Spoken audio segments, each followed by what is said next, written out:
absolutely no topic in mind. I'm trying to gain some momentum here. I just finished What I Miss About New Zealand Part 2. And it's funny how right after I did it, I thought, I feel accomplished, a little bit accomplished. So I want to make another video. And I looked up my ASMR ideas document from April, and it has Crime Boss's Personal Assistant, which I already did.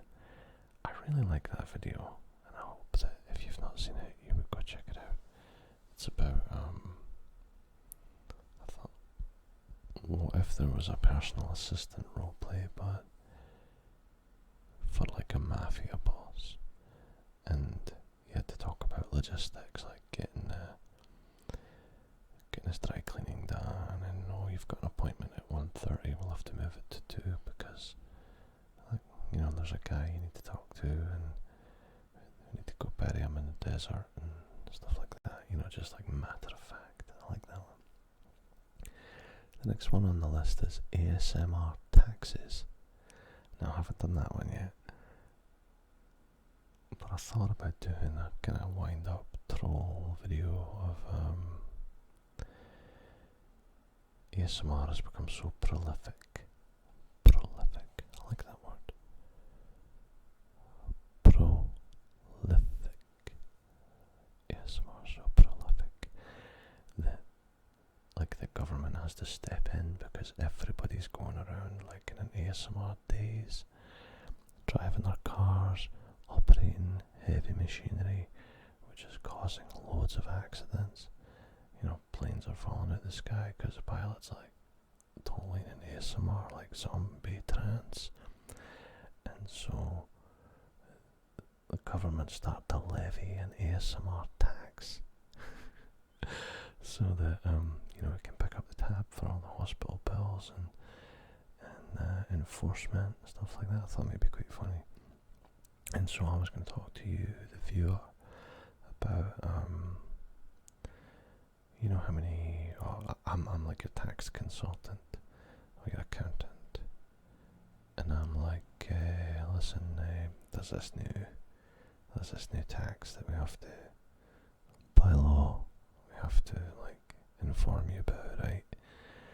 It probably doesn't affect you very much, it's called an ASMR tax. And it's only relevant if you've been watching videos, in the last fiscal year, and obviously you're going to be like,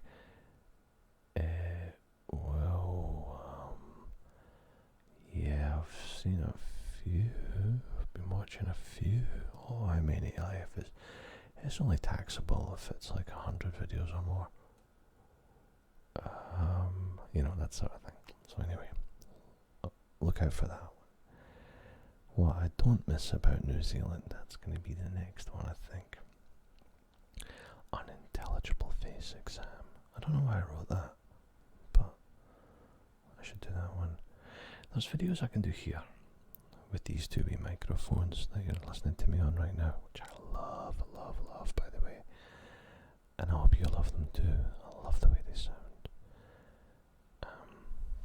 Not just these wee. Oh, maybe I won't do that. Actually, I will. If it's noisy, I'll edit it out.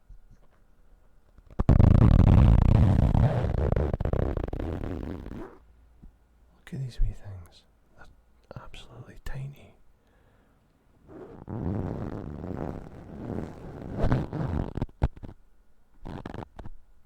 Okay. Anyway, but when I do role plays, I need to do it over there. Now I'm a wee bit far away from doing role plays at the moment. I'm still trying to build up my confidence for getting back into filming, because it's been like writer's block or studio fright or whatever you want to call it. It's been like that for ages and ages now. So I'm gradually getting back. I always just have to restart. Dominant, rude Scottish doctor.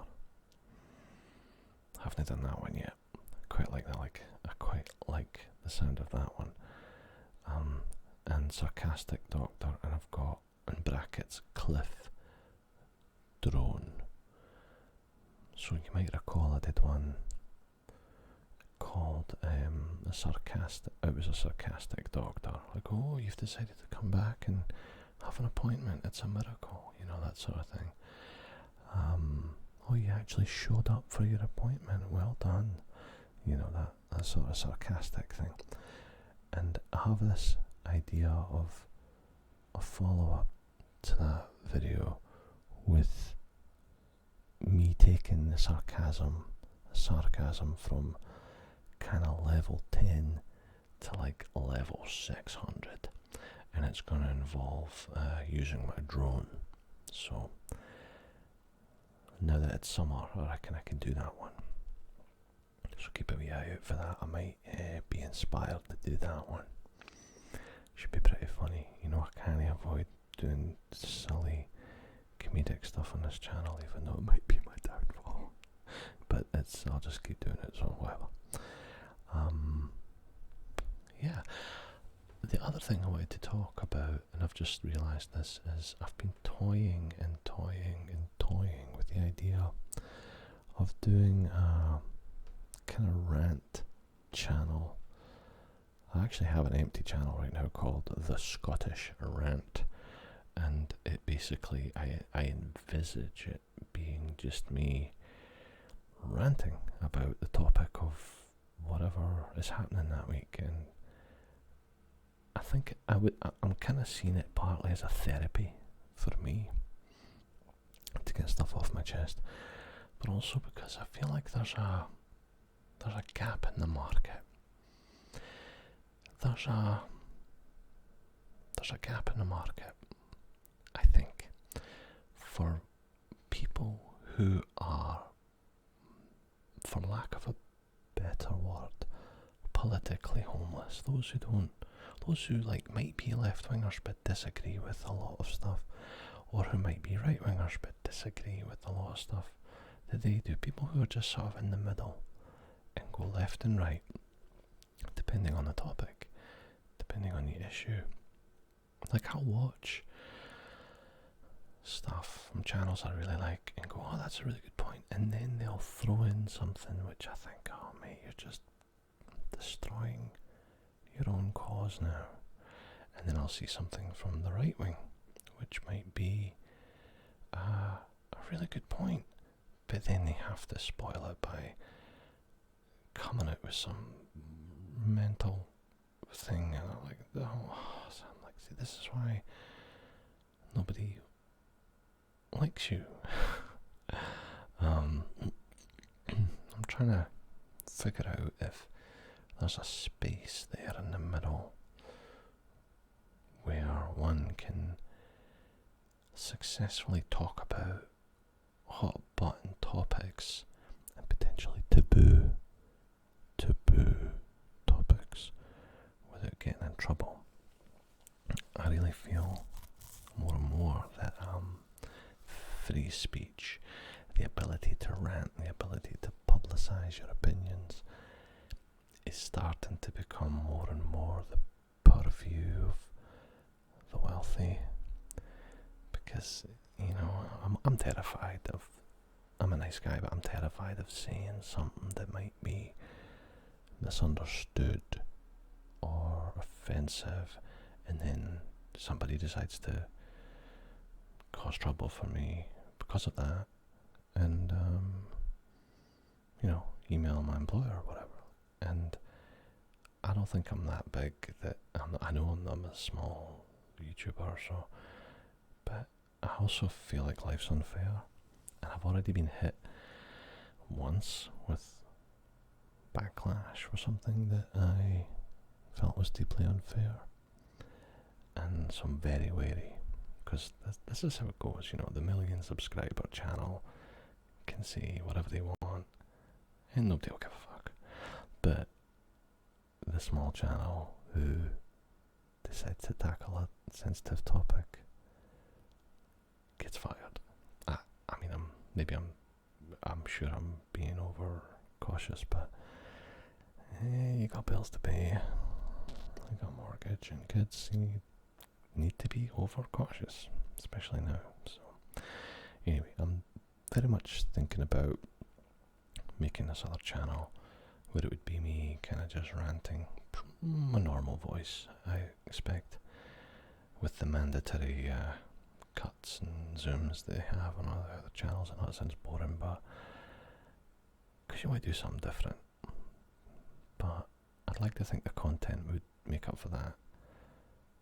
But we'll see. We'll see. Let me know what you think. Might be fun.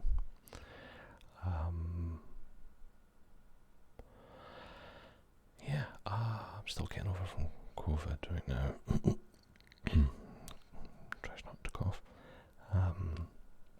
My sense of smell is gone, like 60-70% gone. Hopefully it comes back soon. I think my sense of taste is gone too. Again, not gone, but like significantly reduced by quite a bit. So, really hope that get over all this. He randomly puts his beard on the microphone, watching the levels, making sure they don't go into the red.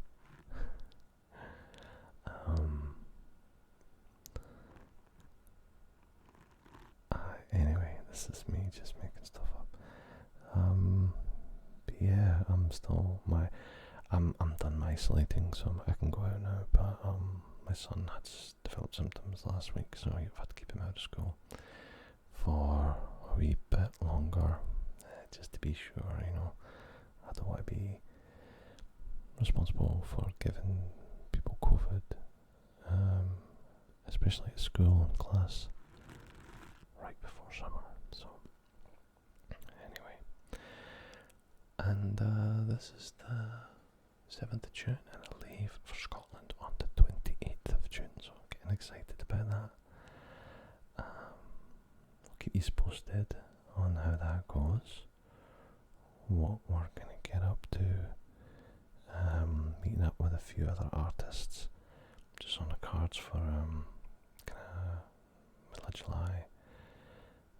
So I'm excited about that. I'm not exactly sure what we're going to do. Hopefully the weather will be nice and we can, hang outside or go to a pub or something.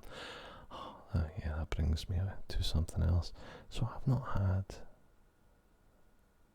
alcohol for almost 3 years now.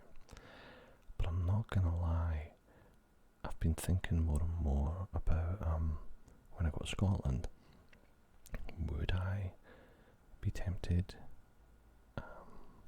Should I try it again so that I know? Is there a way to, have social gather? Like, for example, I stopped because I was just drinking at home. I was never socialising. This was even before COVID, right? So I found myself the only time I would have alcohol would be at home. And that's one of the reasons that put me off it. So, if I'm out socialising, am I going to get swept up in the, let's have a beer, let's have it, So, I'm not going to berate myself if I do, but I'm going to be very careful. And if it leads me to, boozing again every weekend, then I'll just have to stop again. But it's funny, I feel like I've already talked myself into doing it again. Even though I haven't done it yet, so we'll see. My buddy Quaint, who is hopefully going to be chaperoning me, will hopefully keep me on the straight and narrow. So we'll see what happens there. But I've every intention of, at least if I do drink again, it would be for social special occasions. I know a few people who've done that, who literally have gone from boozing every weekend to 5 times a year. Birthday parties, special occasions. And if you can genuinely do that, then I think I'd be up for that. I just don't know if I can realistically do that, you know. So we'll see. Thing is, not having any alcohol for so long, I'd have 2 beers and I'd be on my arse anyway. So we'll see. Maybe a wee shandy. Test the waters. Anyway, so I think I'm going to go now. This is successfully recorded for 15 minutes and 38 seconds without being interrupted. That cannot possibly last. So I'm going to go now. Thanks again for listening to me ramble, for being with me as I try to ease back into making ASMR videos, rebuilding up my confidence and what have you. So I hope you, if you like this video, please hit the thumbs up. Really encourage you to do that because engagement helps, and like I said, most people tend to just ignore it. So if you want, I'd appreciate it.